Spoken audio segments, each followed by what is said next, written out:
दोस्तों, आज हम बात करेंगे कि हम यूनिटी में एकता में कितनी शक्ति है। बहुत ज़्यादा शक्ति होती है। अगर हम किसी काम को एक साथ मिलके करते हैं तो वो काम और अच्छे से हो जाता है और उसमें मेहनत भी कम लगती है। और वो जब हम सबके साथ करते हैं तो सबकी समझ और सबका दिमाग अलग होता है और सबकी मेहनत भी अलग होती है। हर चीज़ का तरीका अलग होता है। तो हमें कोई भी काम अगर हम मिल-जुल के कर सकते हैं तो वो ज़्यादा अच्छा है। और अकेले करते हैं तो वही बात आती है ना, अकेला चना क्या भाड़ फोड़ेगा। मतलब आप लोग जानते हैं नहीं जानते, गाँव वगैरह में एक भाड़ होता है। उसके अंदर हम जाते हैं तो चने, गेहूँ चावल वगैरह कुछ भी हो उसे भुनवा के लाते हैं। तो वो जब भुनवा के लाते हैं ना तो उसी के लिए ऊपर एक कहावत बनाई गई है, क्योंकि उसमें एक चना डालोगे तो कुछ नहीं होगा, उसमें इकट्ठे डलता है, कुछ मात्रा में इकट्ठे डलता है, जब जाके वो होता है। तो इसी बात पे कहावत कही गई है कि अकेला चना क्या भाड़ फोड़ेगा। मतलब अकेला चना क्या चिटकेगा, मतलब क्या भुनेगा। इसी बात पे कही गई है। आप लोगों को हंसी आ रही होगी मेरी बातों पर, लेकिन बात सच है। आप लोगों के मम्मी वगैरह अगर गांव वगैरह के होंगी तो उन्हें सब पता होगा। चलिए दोस्तों, आगे बढ़ते हैं। आज हम आपको एक स्टोरी सुनाएंगे जिससे हमें कुछ ना कुछ सीख भी मिलती है। और जब हमें कोई कहानी सुनाता है, मैं अपने लिए नहीं कह रही, कोई दिक्कत नहीं। जब हमें कोई कहानी सुनाता है ना तो हमें अच्छा लगता है, क्योंकि कहानी में थोड़ा थोड़ा सस्पेंस सा होता है, थोड़ा सा मज़ा सा आता है। देखिए आजकल की भागदौड़ भरी ज़िंदगी अलग है, डिजिटल का ज़माना है, तो ये सब चीज़ें अलग होती हैं। लेकिन ये जो यूनिक चीज़ें हैं ना, ये अच्छी भी लगती है, ऐसी बात नहीं है। मुझे तो स्टोरी सुनने का बहुत शौक है सच में। नानी वगैरह से, दादी वगैरह से बहुत मज़ा आता है कहानियाँ सुनने में। चलिए ठीक है, आज हम आपको एक एक स्टोरी सुनाते हैं जिससे हमें सीख मिलेगी कुछ ना कुछ। एक पिताजी थे, उनके 4 बेटे थे। अब 4 बेटे थे, अच्छी खासी उनकी खेती बाड़ी थी। गांव गांव में तो बहुत खेती बाड़ी अच्छी खासी होती है, तो उनकी खेती बाड़ी अच्छी खासी थी। और उनका उसका अनाज मंडी वगैरह में काम था, तो कारोबार काफ़ी बड़ा था। तो जो चारों भाई थे उनकी आपस में बनती नहीं थी। पिताजी चिंतित रहते थे कि इन लोगों की आपस में बनती नहीं है, और अगर आपस में मिलजुल के काम किया जाए तो काम अच्छा हो। और सबसे बड़ी बात, आपसी रिश्तों में मिलना जुल मतलब मिलकर रहना बहुत ज़रूरी होता है। और वैसे तो खैर हर जगह ज़रूरी होता है, जहाँ भी हम रहते हैं, कहीं भी ऑफिस में, पड़ोस में, कहीं भी रहते हैं, वहाँ मिलकर रहना बहुत ज़रूरी होता है, क्योंकि एक सामंजस्य बैठता है और हम एक दूसरे की मदद कर पाते हैं। ऐसी बात नहीं है कि हम मदद करें सामने वाला ना करे, ऐसा नहीं होता। आपस में सब एक दूसरे की मदद करते हैं, ठीक है। तो सामंजस्य बिठाना बहुत ज़रूरी होता है। तो पिताजी को यही चिंता रातों दिन खाई जा रही थी। अब पिताजी खेत वगैरह में जाते, टहलते, तो उनके दिमाग में खुशी तो बहुत होती थी जब अपने खेतों को देखते, अपने कारोबार को देखते।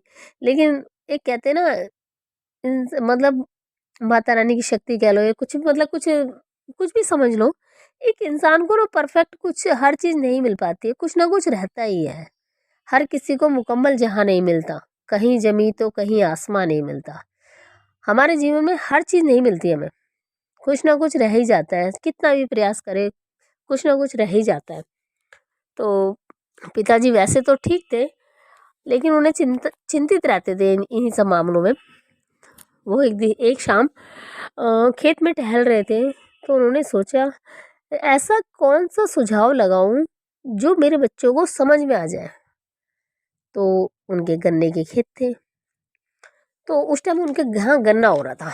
उनकी नज़र अचानक गन्नों पे पड़ी, गन्नों की जैसे गन्नों का ग्रोथ होता है ना, ये सीधा लंबा स्ट्रेट, तो उस पर पड़ी। तो जब उन्होंने उस गन्ने को देखा तो उनके दिमाग में कोई एक सुझाव आया, एक मतलब एक आइडिया आया। तो उन्होंने सोचा चलो ठीक है, अब तो शाम हो गई है।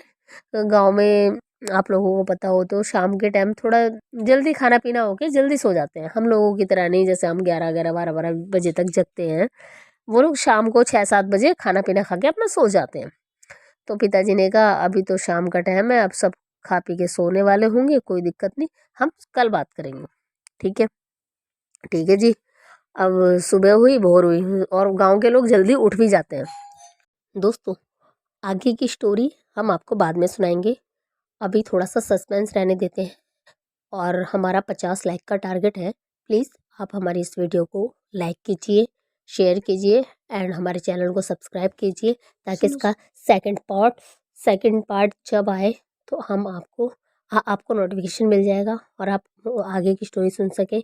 और स्टोरी के साथ साथ पिताजी ने क्या किया, क्या सुझाव लिया, उसके बाद क्या रिएक्शन हुआ, बच्चों पे क्या फ़र्क पड़ा, ये सब चीज़ें आपको सेकंड पार्ट में पता चलेंगी।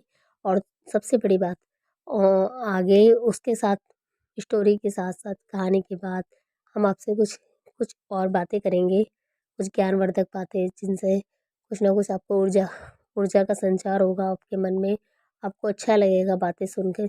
अगर हमें कोई बातें कुछ कहता है तो हम मोटिवेट होते हैं, हमें अच्छा लगता है जो कोई पॉजिटिव बातें करता है। आप कभी सोच के देखिए, अगर आपके सामने कोई पॉजिटिव बातें कर रहा है तो आपको कितना अच्छा लगता है सुनने में, सब कुछ ऐसा लगता है कितना आसान है, कितना सरल है सब कुछ, है ना। और अगर कोई नेगेटिव कहता है नहीं यार ये बहुत मुश्किल है, तू नहीं कर पाएगा, तेरी बस की बात नहीं है, ये ऐसे नहीं होता, इतनी टफ है ये, तो आदमी पहले ही दम तोड़ देता है कि यार कितना मुश्किल है, कैसे बोल रहा है। और वो चीज़ वही है, उसी को कोई दूसरा व्यक्ति बोल रहा है नहीं यार कर लेगा तू, टेंशन मत ले, कर लेगा, कोशिश तो कर। तो एक पॉजिटिव जो व्यू आता है ना, उससे हमें ना एक अलग ही एनर्जी मिलती है, जिससे हम मोटिवेट होते हैं और हम पहला कदम बढ़ाते हैं। दोस्तों, पहला कदम जब हम बढ़ाते हैं ना, तो उसी कदम से हम 100 मील का सफ़र भी तय कर लेते हैं। इसलिए दोस्तों, आप मोटिवेशनल वीडियो मेरी देखिए, सुनिए, मेरी बातों को बहुत ध्यान से सुनिए। ऐसी बात नहीं है कि मैं अच्छी बातें नहीं करती, लोग कहते हैं मैं बहुत अच्छी बातें करती हूँ, मेरी बातें सुनकर लोगों को बहुत अच्छा लगता है। पता है, मेरे जो नेबर वगैरह में हैं बच्चे, वो भी मुझसे स्टोरी सुनते हैं सीरियसली। और मैं उन स्टोरी में थोड़ा सा और अच्छे से मैं उसको और डिस्क्राइब करती हूँ, जिससे उन्हें मज़ा सा आता है। जैसे एक खिचड़ी होती है, सिंपल सी बनती है, उसे हम थोड़ा सा तड़का सा लगा दें तो उसमें एक अलग जान आ जाती है। समझ रहे ना, एक देसी घी का, उसमें जीरा, हींग, अदरक वदरक, मतलब सब कुछ डाल के हमने अच्छा सा चटपटा सा एक मसाला सा अच्छा सा छौंक लगा दिया, तो वही खिचड़ी प्यारी सी लगती है, अच्छा लगता है, स्पाइसी सा, मज़ा सा आ जाता है खाने में। तो हर चीज़ का एक तरीका है। और ये देखिए, हम चैनल सब्सक्राइब करते हैं, अगर हमें किसी की कोई बात अच्छी लगती है तो हम उसी बात को सुनने के लिए हमें एक एक्साइटमेंट रहती है कि सामने वाला अब कब वीडियो वीडियो क्रिएट करेगा और हमें कब नोटिफिकेशन मिलेगा। क्योंकि जब हमें किसी के साथ समय बिताना अच्छा लगता है, सपोज आपको मेरे साथ समय बिताना अच्छा लगता है, तो आप एक इंतज़ार करोगे, आप वेट करोगे कि कब मैं आपसे बात करूं। बात करने का मतलब ये नहीं होता कि हम आमने सामने बात कर रहे हैं। जिस तरीके से मैं बोल रही हूँ, आप मेरी बातों को सुन रहे हैं, तो हम महसूस कर सकते हैं कि हम आपस में बात कर रहे हैं। क्योंकि मैं कुछ बोल रही हूँ, आप बहुत ध्यान से सुन रहे हैं और मेरी बातों को समझ रहे हैं, और आपको सुनना बहुत अच्छा लग रहा है, अच्छा लग रहा है, अच्छा सा लग रहा है, तो ये समझ लीजिए आपका और हमारा तालमेल बैठ रहा है। तो इसलिए दोस्तों, आप मेरे चैनल को सब्सक्राइब कीजिए, मेरी वीडियो को लाइक कीजिए, और अपनी बहनों को, दोस्तों को, जहाँ भी आपको लगता है कुछ मोटिवेट होंगे वो लोग, उन्हें अच्छा लगेगा सबको सुन के, तो आप मेरी वीडियो को शेयर कीजिए, मेरे चैनल पे आइए, आप मेरे चैनल पे देखिए, आपको कहीं ना कहीं कुछ ना कुछ ऐसी बात मिलेगी जो आपको सुन के बहुत अच्छी लगेगी। ठीक है दोस्तों, चलिए मिलते हैं सेकंड पार्ट में। इसके लिए आप मेरे चैनल को सब्सक्राइब कीजिए। ओके गाइस, लव यू दोस्तों, जय माता रानी।